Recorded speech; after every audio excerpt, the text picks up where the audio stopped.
қайд кардан ба маварид аст ки соли 2022 дар таърихи варзиши Тоҷикистон як соли пурбарор буд, зеро ки дастаи мунтахаби ҷумҳурии Тоҷикистон бо роҳбарии раиси федератсия Даврон Ҷураев тавонистем дар се мусобиқаи байналмилалии бонуфуз ширкат варзида сазовори ҷойҳои намоён гардем.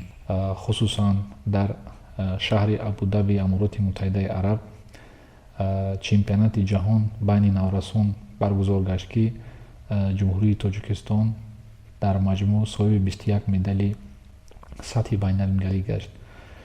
ҳамчунин дар Абу-Даби чемпионати ҷаҳон байни калонсолон гузашт ки дар он ҷо 7 медали сатҳи байналмилалиро мо сазовор гаштем ва нахустин чемпионати Осиё дар шаҳри Душанбе ҷумҳурии Тоҷикистон оид ба санъати морибои омехтаи ғайрикасбӣ байни ҷавонон ва калонсолон моҳи октябр баргузор гашт ки дар он ҷо зиёда аз 15 давлати Осиё ширкат варзида Тоҷикистон тавонист дар ҷамъи медалҳо дар радабандӣ ҷойи аввалро ишғол намояд ки дар маҷмӯъ 35 медали сатҳи байналмилалиро ноил гашт.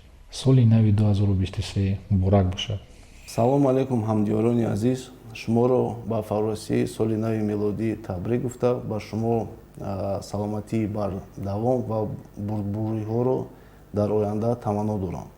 Ногуфта намонад ки дар тӯли 2 соли фаъолияти федератсия аз ҷониби федератсия дар арсаи байналмилалӣ зиёда аз 20 медали тиллоӣ ба даст оварда шудааст ва ин шаҳодат аз он медиҳад ки аз ҷониби мутахассисони федератсия хеле корҳои хуб ба анҷом ёфтааст.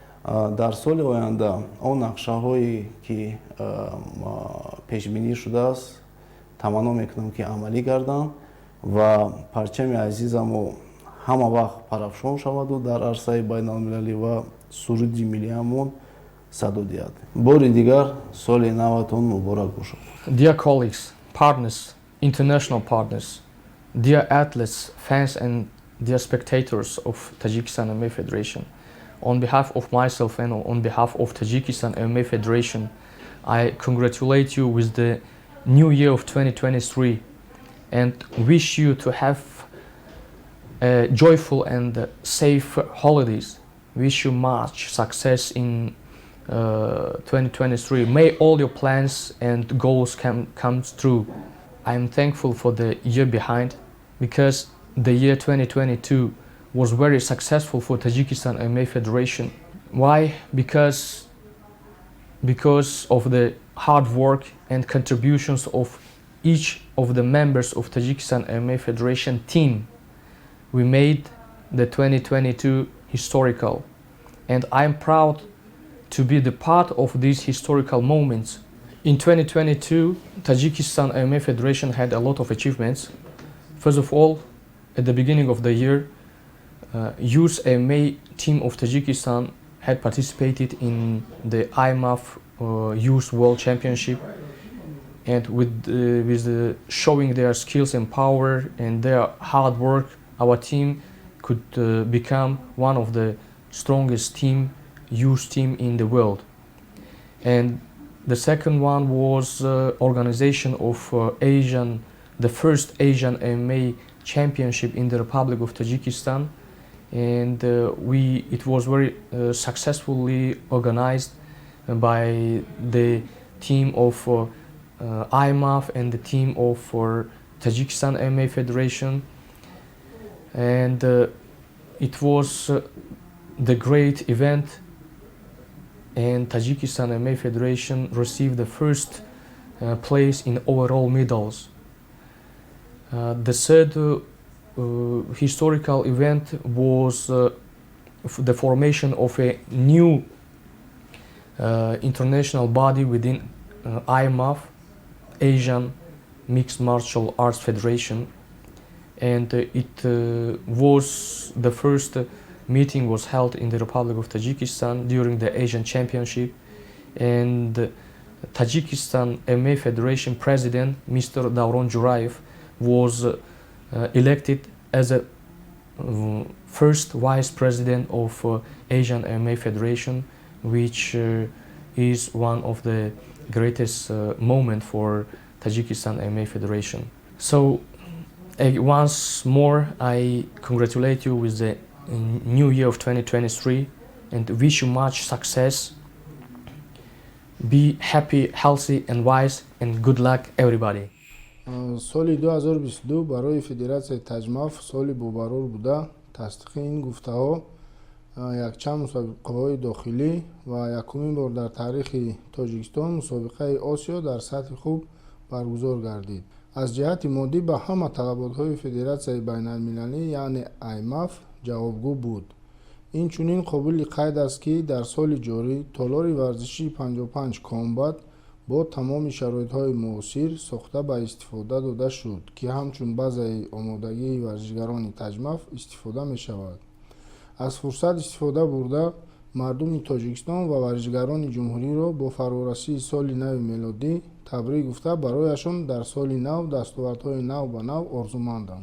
ин сол хеле соли бобарор буд ба мо хеле нишондодҳои хуб нишон додем. яке аз ин нишондодҳо ҷамъоварии дастаи катменҳои дараҷаи ҷумҳуриявӣ 8 нафар мутахассис тайёр кардем. ин мутахассисот дар мусобиқаҳои ҷумҳуриявӣ иштирок карданд, ҳунару мартабаи худашонро нишон доданд ва яке аз дастовардҳои нишондодҳои хуби имсоламон ин гузарондани мусобиқаи осиё буд ва дастаи катменҳо низ дар он ҷо бисёр мартабаи хуб нишон доданд ва муайян карда шуд ки ба сатҳи байналмилалӣ ҳам омода ҳастанд. ниятҳо аст ки ҳар сол аз дастаи миллии катменҳо як нафарӣ ба дараҷаи байналмилалӣ барем, ба хориҷа омӯзонем, сертификатсияи байналмилалӣ гиранд. дар рушди тараққӣ ва рушди дастаи катменҳо кор мекунем ва аз фурсат истифода бурда мехоҳам тамоми шаҳрвандону варзишгарони ҷумҳуриро бо фарорасии соли 2023 муборакбодӣ гӯям. дар соли 2022 яке аз дастоварди муҳим роҳандозии барномаи компютерии TAJMMAF мебошад, ки барои гузарондани мусобиқаҳо саҳми арзанда дорад. аз он ҷумла қайди варзишгарон ва дастаҳо, рапортҳои онлайн яъне жеребёвка, тариқи ҳамон барнома осон ва шаффоф мегардонад. айни ҳол дар хотираи барнома зиёда аз 1000 варзишгар бо маълумотҳои муҳимашон сабт карда шудаанд. мехоҳам қайд намоям, ки барномаи TAJMMAF ба стандартҳои Федератсияи байналмилалии АММАФ мутобиқ гардонида шудааст ва мо рӯз ба рӯз кӯшиш мекунем, ки барномаи мазкурро рушд диҳем. дар илова ман чунин гуфтанӣ ҳастам, ки соле ки имсол 2022 буд барои федератсия як аз солҳои фаромӯшнашаванда буд, бар он сабабе ки ба бисёр мақсадҳои худ гузоштагӣ буд, ба он мақсадҳо расиданд ва дар анҷом мехоҳам тамоми ҳаводорони ин нави санъати муҳорибаро ба соли нав табрик гӯям. одамоне ки мисол мақсад доранд бигзор ба мақсадашон расанд ва ҳамаи орзуҳошон амалӣ гарданд. дастоварди муҳими сол ин ба 10,000 расондани подписчикои ютуб канали TAJMMAF мебошад.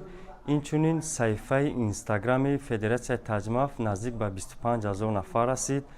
дар умум тӯли сол наворҳои моро наздик ба 5 миллион нафар тамошо карданд. аз фурсати муносиб истифода бурда тамоми мухлисони Федератсияи TAJMMAF ва варзишгаронро бо соли нав табрик мегӯям ва барояшон фатҳи қуллаҳои нав ва дастовардҳои нав ба нав орзумандам.